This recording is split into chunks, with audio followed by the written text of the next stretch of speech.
Tuhan kami yang penuh kasih, sementara kami mempelajari firman Tuhan, bukakanlah hati dan pikiran kami melalui pimpinan Roh Kudus Tuhan, sehingga kebenaran itu terang di dalam hidup kami. Dalam nama Yesus kami sudah berdoa. Amin. Shalom. Renungan hari ini bertajuk Lihat diri sendiri sebelum menyalahkan orang lain. Mengapa? Firman Tuhan dalam Lukas 6 ayat 41 mengatakan, "Mengapa engkau melihat serpihan kayu di dalam mata saudaramu, sedangkan balok di dalam matamu sendiri tidak engkau ketahui?" Bacaan kita saya ambil dalam Lukas 6 ayat 37 hingga 42. Ini merupakan nasihat Yesus tentang menghakimi orang lain. Ada sebuah ilustrasi. Ada seorang anak menangis dengan kuat sambil memarahi temannya. Rupanya dia baru saja terjatuh saat berlari menuruni tangga dengan tergesa-gesa. Dia tidak melihat ada beg di sana. Cego mencoba menenangkan dan mengingatkannya untuk tidak lagi berlari saat menuruni tangga.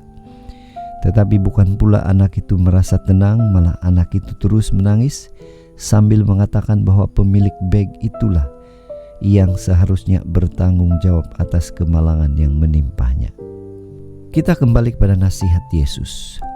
Begitu mudah melihat kesalahan orang lain dan menganggap diri lebih baik dari orang lain. Hal ini juga yang Tuhan ajarkan kepada banyak orang, termasuk para ahli Taurat dan orang Farisi. Mereka mudah menghakimi dan melihat kesalahan orang lain. Mereka menganggap diri saleh dan merasa tahu banyak kebenaran, padahal sebenarnya tidak.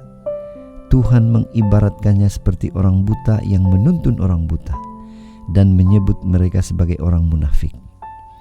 Perintah yang tegas diberikan oleh Tuhan kepada mereka, "Keluarkanlah dahulu balok dari matamu, maka engkau akan melihat dengan jelas." Apa aplikasi cerita atau renungan ini bagi kita? Bagaimana dengan kita?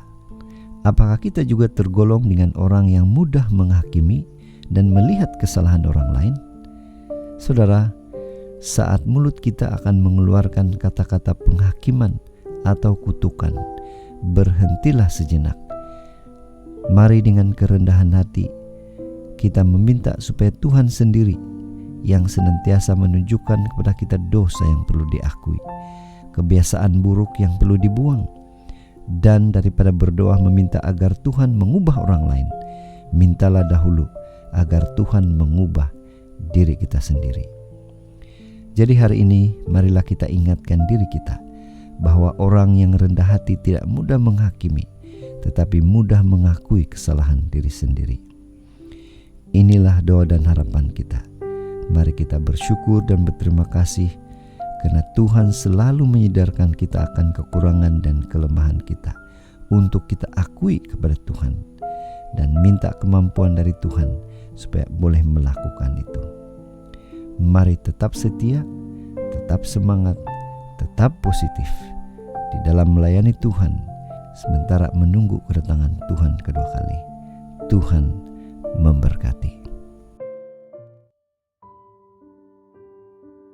Bapa, terima kasih atas firman yang begitu indah, yang menguatkan kami untuk terus setia kepada Tuhan. Dalam nama Yesus, kami sudah berdoa. Amin.